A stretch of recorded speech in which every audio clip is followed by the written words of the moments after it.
Hey guys, welcome back to my channel of शेरफ Nisha insights. तो आज हम पढ़ने वाले हैं रिसर्च एप्टीट्यूड के कॉन्सेप्ट का पार्ट 4, जिसमें आज हम क्या स्टडी करेंगे। आज हम स्टडी करेंगे अपने रिसर्च की बाकी बची हुई सारे के सारे टाइप्स। कल हमने क्या करा था, कल हमने जो भी करा था वो मैं आपको एक बार ओवरव्यू दे देती हूँ, उसके बाद में हम आगे का पढ़ना स्टार्ट करेंगे। ठीक है, देखिए, कल हमने यहाँ से पढ़ना स्टार्ट करा था। पहले मैंने आपको ओवरव्यू दिया, ठीक है। फिर हमने डेप्थ और स्कोप के अकॉर्डिंग देखा कितने टाइप की रिसर्च होती है। एक्सप्लोरेटरी, जिसमें हम एक्सप्लोर करते हैं। डिस्क्रिप्टिव में एज इट इज डिस्क्राइब करेंगे। एक्सप्लेनेटरी में कोज इफेक्ट देखेंगे जो डिस्क्रिप्टिव की तरह होते हैं। कोरिलेशन में हम रिलेशन देखेंगे दो वेरिएबल के बीच में। ये आपको मैंने स्टडी करवाया था, ठीक है। तो ये सारी रिसर्च हमने डिटेल में स्टडी करी थी। फिर हमने देखा कि डाटा यूज के अकॉर्डिंग क्वालिटेटिव और क्वांटिटेटिव रिसर्च क्या होती है वो स्टडी करी, ठीक है। उसके अंदर थोड़े एग्जांपल्स देखे। तो यहाँ पर हमने क्लास को वाइंड अप किया था।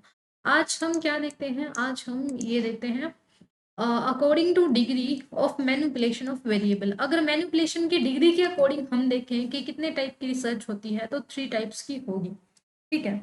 फर्स्ट होगी एक्सपेरिमेंटल रिसर्च। एक्सपेरिमेंटल रिसर्च क्या होती है? एक्सपेरिमेंटल रिसर्च वो होती है जहां पर हम क्या करते हैं, वेरिएबल्स होते हैं, कम से कम 2 वेरिएबल तो हमें चाहिए। 2 वेरिएबल्स को हम आपस में ना क्या करते हैं, कम आपस में देखते हैं, उनका इफेक्ट देखते हैं। इसमें एक इंडिपेंडेंट वेरिएबल होता है, इंडिपेंडेंट वेरिएबल होता है, और एक होता है डिपेंडेंट वेरिएबल। हम इंडिपेंडेंट वेरिएबल का इफेक्ट देखते हैं हमेशा डिपेंडेंट वेरिएबल पर, ठीक है। तो जो एक्सपेरिमेंटल रिसर्च है, यहाँ पर हम देखते हैं कुछ वेरिएबल्स को, इनके इफेक्ट को मेजर करा जाता है, ठीक है। नॉन एक्सपेरिमेंटल कौन सी होते हैं? जिसमें हम ऑब्जर्व करते हैं चीजों को, ठीक है। और इसमें हम कॉन्सेंट्रेट करते हैं, एनालाइज करते हैं किसी एक फिनोमिना को जो कि एक नेचुरल इन्वायरमेंट में होता है। तो एक्सपेरिमेंटल, नॉन एक्सपेरिमेंटल क्या होती है आगे मैं डिटेल में बताऊंगी। एक बार इतना देखिए कि एक्सपेरिमेंटल में हम कुछ वेरिएबल होते हैं उनको आपस में स्टडी करते हैं। नॉन एक्सपेरिमेंटल में किसी एक फिनोमिना को हम क्या करते हैं, अपने नेचुरल इन्वायरमेंट में एनालाइज करते हैं। काशी एक्सपेरिमेंटल क्या होती है? काशी है वो फुल्ली एक्सपेरिमेंटल नहीं होती, क्योंकि इसमें कुछ एक पोर्शन होता है जिसको हम स्टडी नहीं कर पाते हैं, है ना, ड्यू टू सम रीजंस। कुछ एक पोर्शन होता है जिसको हम स्टडी नहीं कर पाते, जिसके कारण ये जो एक्सपेरिमेंटल रिसर्च है वो काशी एक्सपेरिमेंटल बन जाती है। अब इन तीनों का मैं आपको अच्छे से समझाती हूँ। मैं आपको या तो एक काम करती हूँ, पहले यहीं पे समझा देती हूँ, ठीक है। उसके बाद में फिर ये वाला पढ़ के बता दूंगी। 1 सेकेंड, इसको मैं थोड़ा जूम कर लेती हूँ, तो इससे आपको अच्छे से समझ में आ जाएगा, ठीक है। हाँ, यहाँ से करते हैं। दिख रहा है ना आपको? मैं पोर्शन की लाइन लगा लेती हूँ, कहाँ से आपको दिख रहा है, ताकि कटे ना। इतना इतना एरिया आपको दिख रहा है, ठीक है। देखिए, एक्सपेरिमेंटल, नॉन एक्सपेरिमेंटल और काशी क्या होता है, मैं तीनों आपको समझाऊंगी। पहले हम समझते हैं एक्सपेरिमेंटल रिसर्च को। एक्सपेरिमेंटल रिसर्च ये क्या होती है? अब ये जो चीजें मैं लिख रही हूँ ना, ये ध्यान रखना, ठीक है। एक्सपेरिमेंटल रिसर्च में हम एक तो देखते हैं इंडिपेंडेंट वेरिएबल। इंडिपेंडेंट वेरिएबल, एक इंडिपेंडेंट वेरिएबल होना चाहिए, एक होना चाहिए डिपेंडेंट वेरिएबल। डिपेंडेंट वेरिएबल, एक इंडिपेंडेंट एक डिपेंडेंट। साथ ही साथ इसमें होनी चाहिए रैंडमनेस, रैंडमनेस, ठीक है। साथ ही साथ इसमें हम क्या करते हैं, इसमें कंट्रोल वेरिएबल, कंट्रोल वेरिएबल होते हैं। और इसमें क्या होती है, बायसनेस नहीं होती। उसमें हम क्या देखते हैं, कोज और इफेक्ट देखते हैं, कोज एंड इफेक्ट कि इंडिपेंडेंट का क्या इफेक्ट पड़ा। मैन्युपुलेशन होती है इसमें, मैन्युपुलेशन, ठीक है। अगर ये सारी की सारी चीजें इसके अंदर होती है, अगर एक रिसर्च है, एक रिसर्च के अंदर ये सारी की सारी चीजें होती है, तो उसको हम बोलेंगे एक्सपेरिमेंटल रिसर्च। एक्सपेरिमेंटल रिसर्च, ये सारी चीजें होगी तो वो एक्सपेरिमेंटल में आएंगी, ठीक है। मेन इसमें क्या है, रैंडमनेस होनी चाहिए। मेन इसमें है कि रैंडमनेस होनी चाहिए। अगर रैंडमनेस नहीं होगी मतलब ये 6 वेरिएबल मैंने आपको बताए हैं, ये 6 की 6 चीजें जिस रिसर्च में होगी वो एक्सपेरिमेंटल होगी। लेकिन अगर इन 6 एलिमेंट में से एक भी मिसिंग हो गया, अगर रैंडमनेस नहीं हुई, डिपेंडेंट वेरिएबल नहीं हुआ, इंडिपेंडेंट नहीं हुआ, कंट्रोल वेरिएबल नहीं हुआ, मैनिपुलेशन नहीं हुई, कॉज इफेक्ट नहीं हुई, तो इट मीन्स वो किस में आ जाएगी, नॉन एक्सपेरिमेंटल में आ जाएगी। ठीक है, आ रहा समझ में आपको? अगर ये किसी रिसर्च में 6 के 6 वेरिएबल है तो इट मीन्स वो एक्सपेरिमेंटल है, इनमें से एक की भी कमी हो जाती है तो वो नॉन एक्सपेरिमेंटल बन जाती है। समझ में आया? और आगे बताती हूँ मैं, नॉन एक्सपेरिमेंटल। तो आपको अभी तो कितना तो समझ में आया है कि एक्सपेरिमेंटल में क्या होना चाहिए, नॉन एक्सपेरिमेंटल में क्या होना चाहिए। तो एक्सपेरिमेंटल हो तो उसमें इंडिपेंडेंट वेरिएबल होना चाहिए, डिपेंडेंट होना चाहिए, रैंडमनेस जरूर होनी चाहिए, ये बात ध्यान रखना, रैंडमनेस तो जरूर ही होनी चाहिए। अगर रैंडमनेस की कमी आ गई इट मीन्स वो नॉन नॉन एक्सपेरिमेंटल में आ गया। ठीक है, कंट्रोल वेरिएबल भी हो, कॉज इफेक्ट मैनिपुलेशन सब चीज हो। ठीक है, अब मान लो एक रिसर्च है जिसमें सारे है वो तो एक्सपेरिमेंटल होगी, जिसमें कोई एक की भी कमी आ गई वो नॉन एक्सपेरिमेंटल होगी। लेकिन एक ऐसी रिसर्च है जिसके अंदर इंडिपेंडेंट भी है, डिपेंडेंट भी है, कंट्रोल भी है, कॉज इफेक्ट भी है, मैनिपुलेशन भी है, एक्सपेरिमेंटल भी है, बस रैंडमनेस नहीं है, बस रैंडमनेस नहीं है, तो वो कौन सी रिसर्च कहलाएगी? वो रिसर्च हो जाएगी जिसमें रैंडमनेस नहीं है, वो हो जाएगी अपनी कासी एक्सपेरिमेंटल। क्या हो जाएगी? कासी एक्सपेरिमेंटल। ये ध्यान रखना, दोबारा बता देती हूँ, अगर कोई रिसर्च में ये सारे के सारे वेरिएबल है लेकिन रैंडमनेस नहीं है, रैंडमनेस नहीं है, तो वो हो जाएगी कासी एक्सपेरिमेंटल रिसर्च। ठीक है, तो अभी मैं थोड़ा सा और एक्सप्लेन कर देती हूँ आपको। मेरे को लग रहा है अभी तक तो आपको इतना तो समझ में आ गया है कि एक्सपेरिमेंटल रिसर्च क्या होती है और नॉन एक्सपेरिमेंटल क्या होती है और कासी क्या होती है। ठीक है, एक और एग्जांपल से समझाती हूँ मैं आपको। देखिए, जो ये मान लो कोई एरिया है, ठीक है, इतना सा एरिया, हम स्टडी कर रहे हैं, हम क्या कर रहे हैं, एक्सपेरिमेंट कर रहे हैं, स्टडी कर रहे हैं।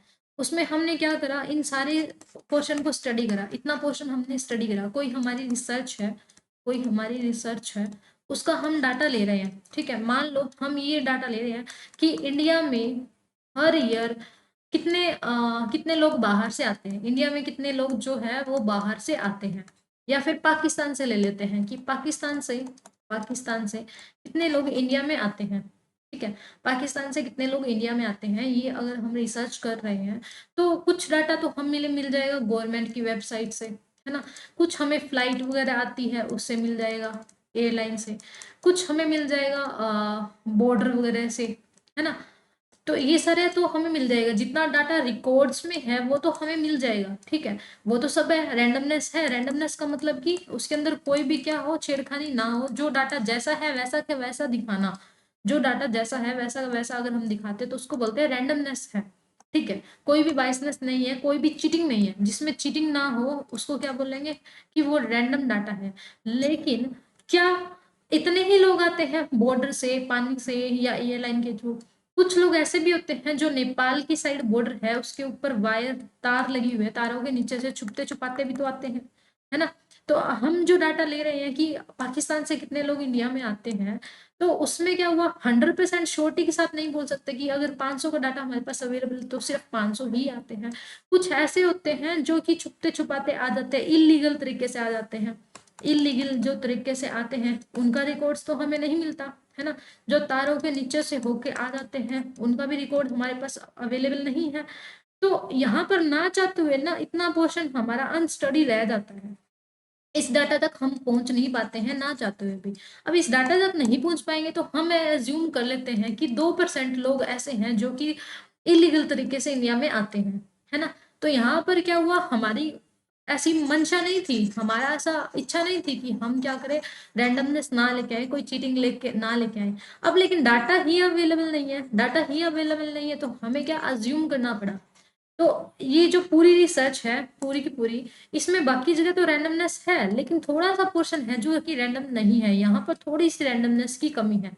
यहाँ पर जो रैंडमनेस है, रैंडमनेस उसकी कमी हो गई, इसके कारण इसको क्या बोलेंगे हम, कासी। कासी मतलब कि आधा अधूरा, कासी का मतलब क्या होता है, आधा अधूरा, आधा अधूरा। तो ये आधा अधूरा है। ठीक है, यहाँ पे रैंडमनेस नहीं है तो ये कासी एक्सपेरिमेंटल होगी। ठीक है, तो आई होप कि आपको कासी एक्सपेरिमेंटल, नॉन एक्सपेरिमेंटल और एक्सपेरिमेंटल रिसर्च है वो अच्छे से क्लियर हो गई होगी। अगर नहीं हुई है तो मैं आपको एक डायग्राम से और बता देती हूँ। काशी तो समझ में आ गई, देखो आपको काशी आ गई ना। काशी में क्या होगी, रैंडमनेस की कमी होती है, रैंडमनेस होती है उसकी कमी होती है, इसलिए वो होगी। एक्सपेरिमेंटल कौन सी होती है, जिसमें एक इंडिपेंडेंट वेरिएबल को आई भी लिख देती हूँ मैं। इंडिपेंडेंट वेरिएबल होता है, डिपेंडेंट वेरिएबल होता है, जिसके अंदर मैन्युपुलेशन होती है। ठीक है, और इसके अंदर क्या होती है, 1 सेकेंड, इसको थोड़ा सही से लिखना पड़ेगा मेरे को, वरना आपको समझ में नहीं आएगा। थोड़ा सा अच्छे से लिख देती हूँ, 1 सेकेंड रुको। देखिए, थोड़ा मैं फास्ट करवाती हूँ ना आपको, ताकि आपका टाइम बचे, तो थोड़ा अच्छे से नहीं लिखा जाता, थोड़ा आराम आराम से करूंगी ना तो सही लिखा जाएगा। देखिए, experimental research, non experimental research, एना लिख देती हूँ, ठीक है, समझ जाना आप। और ये होगी अपनी कासी एक्सपेरिमेंटल रिसर्च, कासी एक्सपेरिमेंटल। अब एक्सपेरिमेंटल रिसर्च कब होगी, एक्सपेरिमेंटल रिसर्च है वो कब मानी जाएगी, एक्सपेरिमेंटल रिसर्च तब मानी जाएगी जब अपना इंडिपेंडेंट वेरिएबल होगा, डिपेंडेंट वेरिएबल होगा और कंट्रोल वेरिएबल होगा। मेन रैंडमनेस होएगी, क्या होएगी, रैंडमनेस होएगी। ठीक है, इसमें हम क्या करते हैं, मैनिपुलेशन भी करते हैं। ठीक है, मैनिपुलेशन भी करते हैं। नॉन एक्सपेरिमेंटल क्या होगी, इनमें से अगर कोई भी मिसिंग हुआ एलिमेंट तो वो क्या हो जाएगी, मिसिंग होगा, इट मीन्स वो मिसिंग लिख देती हूँ यहाँ पे, मिसिंग होगा तो वो नॉन एक्सपेरिमेंटल हो जाएगी। काशी में क्या होगा, काशी में बाकी सारी चीजें होगी, सिर्फ रैंडमनेस नहीं होगी, रैंडमनेस नहीं होगी तो वो काशी हो जाएगी। ठीक है, और एक्सपेरिमेंटल रिसर्च का अगर आपको एग्जांपल दूं तो जैसे इंडिपेंडेंट वेरिएबल इसमें कौन होगा, इंडिपेंडेंट वो होगा जैसे जो कि डिपेंडेंट को प्रभावित करे, इफेक्ट करे, डिपेंडेंट को क्या करे, इफेक्ट करे। यहाँ पर देखो इंडिपेंडेंट वेरिएबल और डिपेंडेंट वेरिएबल कौन है, यहाँ पर मैं जो हूं ना, यहाँ पर बताती हूँ आपको मैं। देखिए, जो मैं हूँ, टीचर होता है, एक क्लास है उसके अंदर जो टीचर है, मान लो ये टीचर है, एक क्लास में जो टीचर है वो इंडिपेंडेंट वेरिएबल होता है, इंडिपेंडेंट वेरिएबल। ठीक है, और ये है स्टूडेंट जो यहाँ पर बैठा है। ठीक है, ये यहाँ पर बैठा है, ये हो गया डिपेंडेंट वेरिएबल। टीचर होते हैं वो इंडिपेंडेंट होते हैं, स्टूडेंट होते हैं वो डिपेंडेंट होते हैं, क्योंकि स्टूडेंट टीचर पर डिपेंड है, स्टूडेंट टीचर पर डिपेंड है। टीचर जो पढ़ा रहा है उसको समझना होएगा, अगर टीचर सही से नहीं पढ़ाएगा तो स्टूडेंट को समझ में नहीं आएगा। टीचर अगर सही पढ़ाता है तो बच्चे सही सीख जाएंगे, अगर टीचर सही नहीं समझाता है तो बच्चे सही नहीं सीखेंगे, है ना। तो यहाँ पर बच्चे क्या है, पूरी तरह से किस पे डिपेंडेंट है, बच्चे पूरी तरह से टीचर पे डिपेंडेंट है। लेकिन जो टीचर है वो अपने टीचिंग स्टाइल में, टीचर है वो टीचिंग स्टाइल में चेंज कर सकता है ना। अगर किसी बच्चे को समझ में नहीं आ रहा है तो हो सकता है कि वो अपना स्टाइल चेंज कर दे, कोई और स्टाइल से पढ़ा दे, टीचिंग के मेथड को चेंज कर सकता है। तो अपने आप में ये चेंज कर सकता है, यानी कि मैनिपुलेट कर सकता है, अपने आप को छेड़छाड़ कर सकता है। ठीक है, तो टीचर तो क्या हो गया, इंडिपेंडेंट वेरिएबल हो गया। लेकिन जो स्टूडेंट है ना, यहाँ पर स्टूडेंट है वो किस पे डिपेंड है, वो इस टीचर पे डिपेंड है। तो स्टूडेंट है वो इंडिपेंडेंट वेरिएबल हो गया। अब मान लो ये क्लासरूम है, ये अपना क्लासरूम है, इसका गेट है यहाँ पे। ठीक है, तो बाहर से शोर आ रहा है, तो वो शोर क्या हो जाएगा, वो हो जाएगा extraneous variable, extraneous variable. ठीक है, और बाहर से हम क्या करते हैं, बाहर से शोर आता है, एक बार तो होता है एक्स, ये तो हो गया एक्सटर्नोस वेरिएबल, जो कि बाहर से शोर आ रहा है, जिसपे हम स्टडी नहीं करना चाहते हैं, जिसको हम आने देना नहीं चाहते हैं, बट वो आ रहा है, वो हमारे क्या कंट्रोल में नहीं है, इसको हम कंट्रोल नहीं कर सकते। जो शोर आ रहा है बाहर, मान लो कोई किसी की शादी हो रही है, डीजे बज रहा है, ये सब चीजें पे हम स्टडी तो नहीं कर रहे ना, इसका इफेक्ट हम नहीं देख रहे। एक्सपेरिमेंटल रिसर्च में तो हम इफेक्ट देखते हैं इंडिपेंडेंट वेरिएबल का डिपेंडेंट पे क्या पड़ा, बट हम इसको तो स्टडी नहीं करना चाहते थे शोर को, बट ये आ गया, इसको हम कम करने का प्रयास कर सकते हैं लेकिन इसको खत्म नहीं कर सकते। तो एक्सटर्नस वेरिएबल होता है।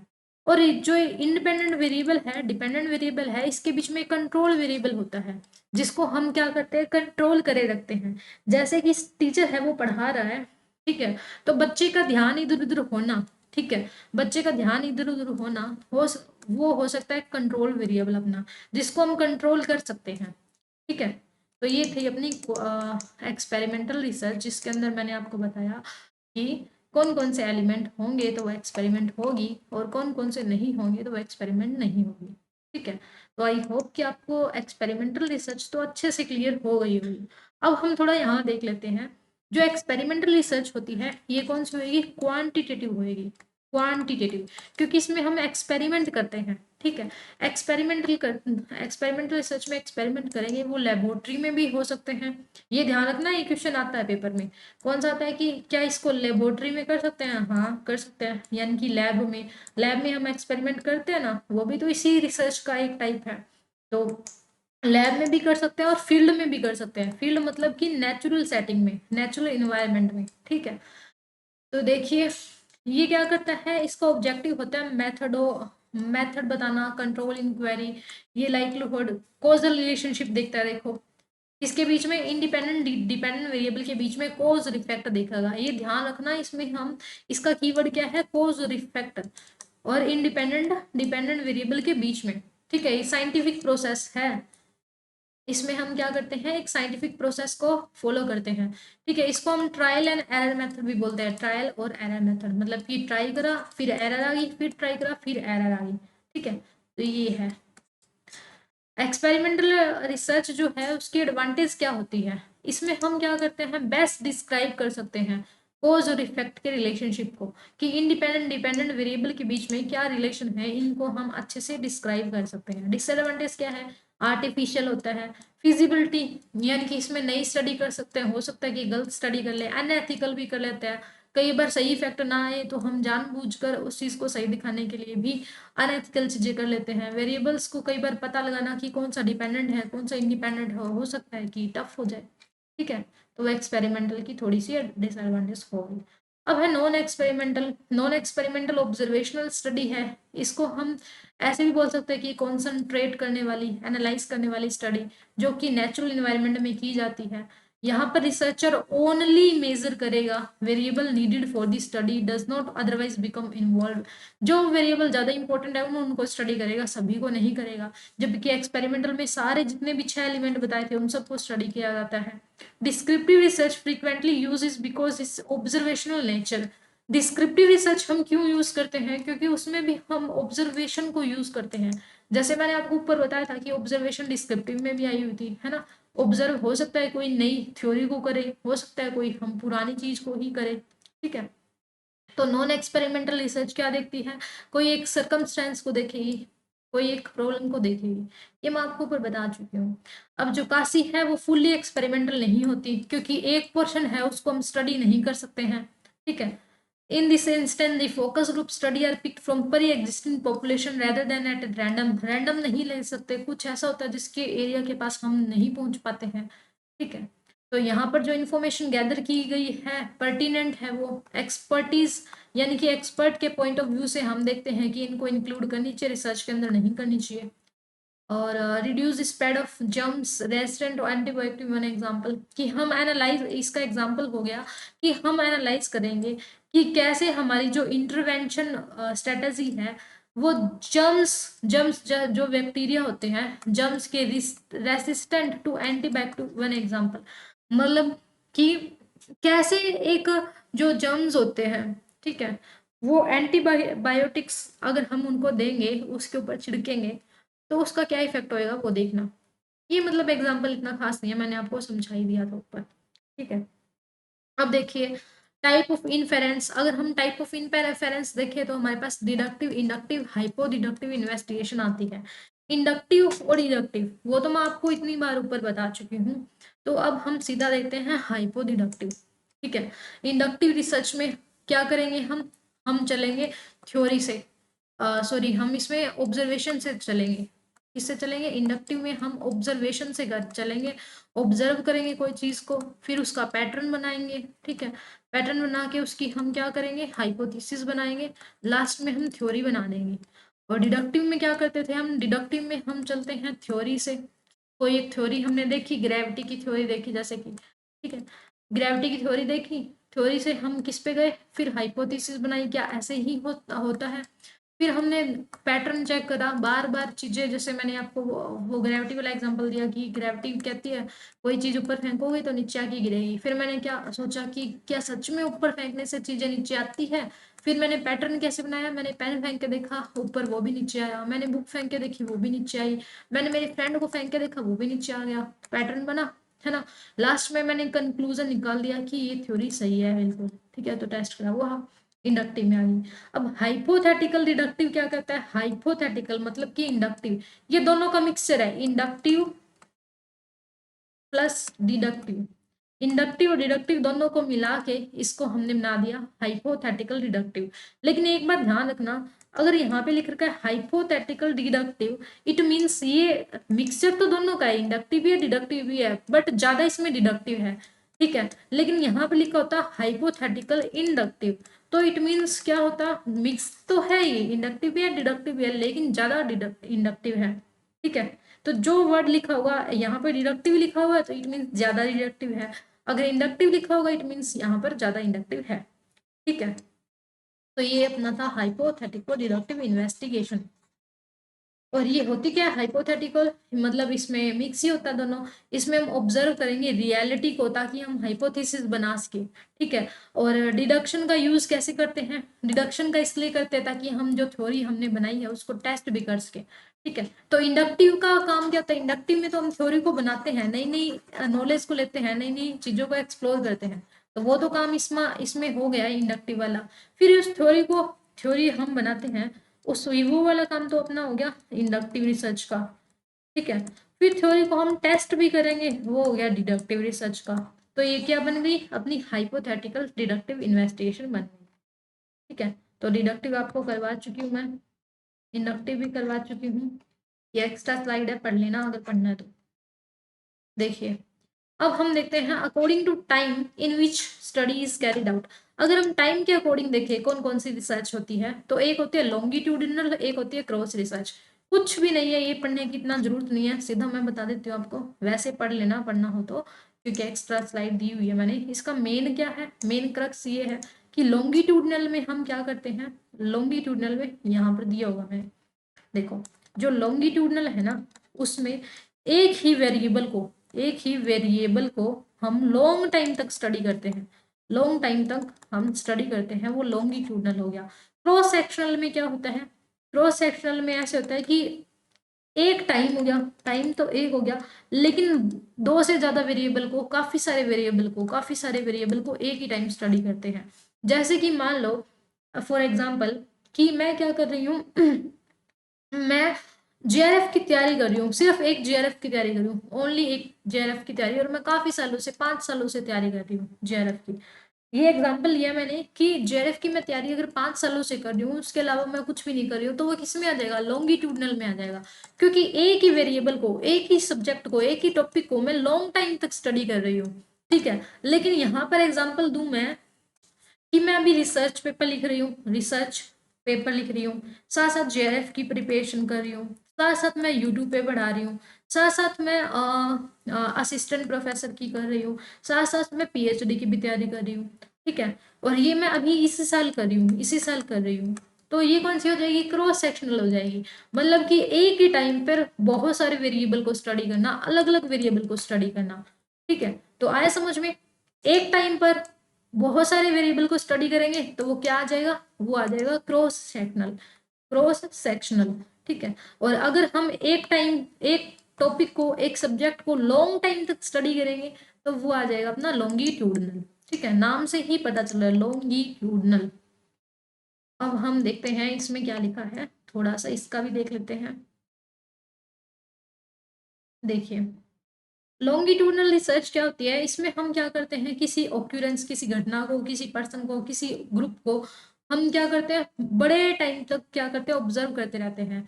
इसमें हम मॉनिटर करते हैं, मतलब कि निगरानी रखते हैं फैक्टर्स पर, उनको ऑब्जर्व करेंगे ताकि हम ज्यादा से ज्यादा अंडरस्टैंडिंग ले सके। तो ये सोशल हो सकता है, साइकोलॉजिकल हो सकता है, मेडिकल फील्ड की स्टडी कर सकते हैं। इसमें क्या होता है, कोहर्ट स्टडी होती है जिसके अंदर एग्जामिन करेंगे चेंजेस को, कि ग्रुप में ओवर 15 ईयर स्पैन, यानी कि 15 साल के अंदर, 16 साल के अंदर, कितने लंबे टाइम तक हम कोहर्ट स्टडी मतलब कि ग्रुप स्टडी करेंगे। हम ग्रुप स्टडी करेंगे, कंटिन्यू स्टडी करते रहेंगे किसी एक वेरिएबल को कि इतने टाइम में इसके साथ क्या होता है। क्रॉस सेक्शनल में क्या करते हैं हम, इसमें देखो एक टाइम पे एक ग्रुप ऑफ रिसर्च करते हैं, बहुत सारे वेरिएबल की स्टडी करते हैं। लॉन्गिट्यूडनल में क्या हो गया, इसके 3 टाइप के हो सकते हैं, ट्रेंड स्टडी हो सकती है, कोहर्ट स्टडी हो सकती है, पैनल स्टडी हो सकती है। ट्रेंड स्टडी में हम क्या देखेंगे, ट्रेंड स्टडी में तो हम देखेंगे कि फीचर क्या है किसी पॉपुलेशन की, पॉपुलेशन यानी कोई सब्जेक्ट क्या है अपना, कोई एरिया क्या है, मतलब किसी एरिया की हम फीचर देखेंगे। मान लो आर्टिफिशियल इंटेलिजेंस की हम फीचर पे स्टडी कर रहे हैं बहुत लंबे टाइम पे, तो वो होगी ट्रेंड स्टडी। कोहर्ट स्टडी का मतलब क्या होगा कि सब group is followed through time in research, किसी एक टॉपिक पर उसी के छोटे छोटे ग्रुप बना लिए, जैसे आर्टिफिशियल इंटेलिजेंस की कैरेक्टरिस्टिक्स देख ली हमने, आर्टिफिशियल इंटेलिजेंस के बेनिफिट देख लिए क्या हुआ, डिसएडवांटेज क्या है वो हमने देख लिए। तो ऐसे हमने क्या बना लिया, ग्रुप बना लिया और उसकी स्टडी करने लगे कि टॉपिक तो सेम ही रहेगा, बस इसके डायमेंशन अलग कर ली हमने, कि इसकी हमने फीचर पे स्टडी कर ली, इसकी हमने एडवांटेज पे स्टडी कर ली, इसकी डिसएडवांटेज पे स्टडी कर ली, इसके यूजेस क्या क्या है वो स्टडी कर ली, तो वो कोहर्ट में आ जाएगा। पैनल स्टडी में क्या होगा, पैनल स्टडी में investigation follow the same sample across time, मतलब कि उसी अक्रॉस को उसी सैंपल को हम क्या करेंगे, स्टडी करेंगे। मतलब मान लो मैंने सैंपल ले लिया 10 लोगों का, उसी को लंबे टाइम तक स्टडी करती रहूंगी लॉन्गिट्यूडनल। अगर उसी 10 लोगों को ना यूज करके नेक्स्ट 10 लोगों को यूज करूंगी मैं अभी स्टडी करने में, ठीक है, एक साल में मैं 10 बार लोगों को चेंज कर करके स्टडी करूंगी तो क्रॉस सेक्शनल। अगर 10 लोगों को 10 सालों तक मैं स्टडी करती रहूंगी उन्हीं 10 लोगों को, तो वो लॉन्गिट्यूडनल आ गई। अगर उनकी विशेषताएं देखूंगी तो वो ट्रेंड में आ जाएगी। अगर उनकी मैं काफी चीजों को देखूंगी, अलग अलग डायमेंशन को देखूंगी कि इनकी विशेषता क्या है इन लोगों की, ठीक है, इनका बेनिफिट क्या है, इनके यूजेस, इनका पर्सनैलिटी कैसी है, ये तो कोहर्ट में आ जाएगा। पैनल में मतलब कि मैं क्या करूंगी, उन 10 लोगों को ही डिटेल में स्टडी करती रहूंगी टाइम टू टाइम, तो वो आ जाएगा पैनल स्टडी। ठीक है, तो ये अपनी थी लॉन्गिट्यूडनल रिसर्च और क्रॉस सेक्शनल रिसर्च, ये हमने पढ़ लिया है। अब हम देखते हैं ये वाला सोर्स ऑफ इंफॉर्मेशन, देखते हैं कितनी लंबी है, फिर उसके बाद में हम क्या करेंगे, नेक्स्ट कर लेंगे। ये काफी बड़ी है, फील्ड रिसर्च लेबोरेटरी मिक्स्ड। देखिए ये तो कर ही लेते हैं ना, प्राइमरी डाटा वगैरह ये तो हो जाएगी, ठीक है, छोटे छोटे टॉपिक्स है ये तो हो जाएगी। देखिए अगर हमें सोर्स देखना है कि कैसा सोर्स है, प्राइमरी सोर्स है या फिर सेकेंडरी सोर्स है, उसके टाइप से दो टाइप की रिसर्च होती है। प्राइमरी रिसर्च वो होती है जिसमें फैक्ट को, डाटा को हम खुद कलेक्ट करेंगे, ओरिजिनल सोर्स से करेंगे, डायरेक्टली जाके करेंगे, फर्स्ट हैंड एक्सपीरियंस, यानी कि हम डायरेक्ट उसके फेस टू फेस कम्युनिकेट करके हम डाटा को कलेक्ट करेंगे, वो प्राइमरी रिसर्च होगी। जैसे कि हमारे घर में जो सर्वे करने वाले आते हैं ना, सर्वे करने वाले आते हैं, वो कौन सा डाटा कलेक्ट करते हैं, वो खुद पर्सनली आके हमसे पूछते हैं, है ना, पर्सनली आके पूछते हैं, वो लोग जो डाटा इकट्ठा करते हैं ना, वो तो आ जाएगा प्राइमरी में। ठीक है, उसके बाद में हम जो गवर्नमेंट की साइट पे जा जाके पॉपुलेशन का डाटा लेते हैं या कोई और डाटा लेते हैं, वो सारा आ जाता है सेकेंडरी में, क्योंकि ये हमने डायरेक्टली जाकर घर घर जाकर इकट्ठा नहीं किया है, हमारा खुद का पर्सनल एक्सपीरियंस नहीं है, हमने खुद इकट्ठा नहीं किया, ये तो बाकी लोगों ने इकट्ठा किया हुआ है जिसको अब हम यूज कर रहे हैं, तो वो आ जाएगा सेकेंडरी में। ठीक है, तो डाटा को, फैक्ट को हम खुद जाके डायरेक्टली बात करके अपना एक्सपीरियंस लेके अगर हम करेंगे कलेक्ट, वो प्राइमरी हो जाएगी। पहले से छपा छपाया डाटा है, पहले से कलेक्ट किया डाटा है, किसी और रिसर्चर ने, अनदर रिसर्चर ने अगर उसको डाटा को कलेक्ट करा है, उसके बिहाफ पे हम इंफॉर्मेशन ले रहे हैं, तो वो सेकेंडरी रिसर्च हो जाएगी। ठीक है, जैसे हम गूगल से डाटा लेते हैं, ये सारे कहाँ से, ये कौन किस में आते हैं, सेकेंडरी डाटा में आते हैं। प्राइमरी तो वो हो गया हम खुद कलेक्ट करेंगे, 10 लोगों के पास जाएंगे, उनसे पूछेंगे, ठीक है, उनसे डाटा लेके फिर लिखेंगे, वो तो हो गया प्राइमरी में। ठीक है, लेकिन ये 10 लोगों का डाटा हमें खुद ही छपा छपाया मिल रहा है, नेट पे मिल रहा है, कहीं पे मिल रहा है, तो वो सेकेंडरी में आ जाएगा। ठीक है, अब डाटा कैसे ऑब्टेन किया गया है, कैसे इकट्ठा किया गया है, डाटा को कैसे हमने इकट्ठा करा है, अगर उसके अकॉर्डिंग देखिए रिसर्च, तो डॉक्यूमेंट्री रिसर्च। डॉक्यूमेंट्री रिसर्च क्या होती है, इसमें हम क्या करें, कोई डॉक्यूमेंट को देखेंगे, लिटरेचर रिव्यू करेंगे। लिटरेचर रिव्यू का मतलब क्या होता है, पहले से कौन कौन सी स्टडी की गई है उन सबको देखना, पहले कितने इस पे आर्टिकल छपे हैं, है ना, कोई चीज़ पे आर्टिकल कितने सब छपे हैं, उन चीज़ को देखना, पहले की गई इन्वेस्टिगेशन को देखना, उनके डॉक्यूमेंट को पढ़ के फिर डाटा लेना, वो डॉक्यूमेंट्री में आ जाएगा। फील्ड रिसर्च मतलब कि उस फील्ड में जाकर, डायरेक्टली जाकर इकट्ठा करना डाटा, कि फील्ड जैसे स्कूल, मुझे बच्चों का अगर डाटा चाहिए तो मैं खुद स्कूल में जाऊंगी, स्कूल यानी कि फील्ड हो गया यहाँ पे, उस जगह जाकर खुद डाटा इकट्ठा करूंगी फील्ड। लेबोरेटरी यानी कि लैब में हम इकट्ठा करेंगे डाटा, तो वो लेबोरेटरी हो गया, ठीक है। और मिक्स्ड मतलब कि हम डॉक्यूमेंट से भी पढ़ेंगे, हम खुद जाकर भी करेंगे, लैब से भी करेंगे, तो वो सारा आ जाएगा इसमें मिक्स्ड में, ठीक है। तो डॉक्यूमेंट्री में हम क्या करेंगे, डॉक्यूमेंट पढ़ेंगे, कोई पहले से लिटरेचर रिव्यू किए गए हैं उनको पढ़ेंगे, ठीक है, अपने आर्टिकल्स उनको पढ़ेंगे। फील्ड रिसर्च में हम खुद जाकर रिसर्च करेंगे, ठीक है। मान लो मुझे देखना है कि कोई इंडस्ट्री है, उसके अंदर वर्कर है, वो सेफ रहते हैं या नहीं रहते, तो मैं खुद जाकर ऑब्जर्व करूंगी उनको, तो वो फील्ड वाला हो गया। लेबोरेटरी में खुद एक्सपेरिमेंट कर करके सीखूंगी, लेबोरेटरी वाला हो गया। मिक्स्ड में सारा का सारा मिल जाएगा, क्वालिटेटिव भी हो जाएगा, क्वांटिटेटिव में आ जाएगा, फोटोज के थ्रू, वर्ड्स के थ्रू, ग्राफ्स के थ्रू, इन सारी चीजों का यूज करके मैं जो डाटा इकट्ठा करूंगी वो मिक्स रिसर्च में आ जाएगा, ठीक है। एक्शन रिसर्च मैंने आपको बताई दी थी, एक्शन रिसर्च लोकल लेवल की रिसर्च होती है, ठीक है। और एक्शन रिसर्च किस में आएगी, क्वालिटेटिव में आएगी। इसको किसने दिया था, कर्ट लुविन ने दिया था, कर्ट लुविन ने दिया था, ठीक है। और इसका जो स्टेप है वो प्लान, एक्ट, ऑब्जर्व, रिफ्लेक्ट, ये है। और ये क्या है, साइक्लिकल है। 1 सेकेंड, इसको मैं सही से लिख देती हूँ, थोड़ा फास्ट फास्ट करने के चक्कर में सही नहीं लिख रही। प्लान, एक्ट, ऑब्जर्व, रिफ्लेक्ट किसने दिया, कर्ट लू विन ने दिया, ठीक है। और ये क्या है, साइक्लिकल है, लोकल लेवल की प्रॉब्लम को सॉल्व करने के लिए होती है। और कॉजल रिसर्च, क्लासिफिकेशन रिसर्च, ये हम कल करेंगे, ठीक है। तो आज के लिए बस इतना ही, मिलते हैं नेक्स्ट वीडियो में। आई होप कि आपको मेरी ये वीडियो अच्छी लगी, अगर अच्छी लगी है तो लाइक, शेयर और सब्सक्राइब करो, और कमेंट में जरूर लिखा करो कि आपको कैसी लगी क्लास, ठीक है।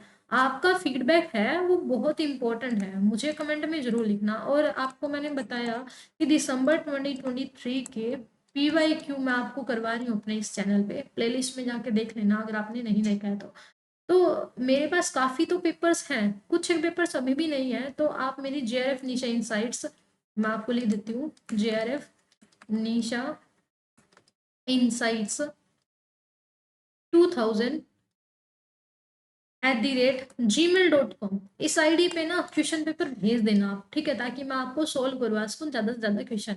और मेरे टीचिंग एप्टीट्यूड की कोर्स हो चुका है इस पे, वो जाके देख लेना। रिसर्च की इस पे 3 to 4 क्लासेस हो चुके हैं, वो भी जाके देख लेना।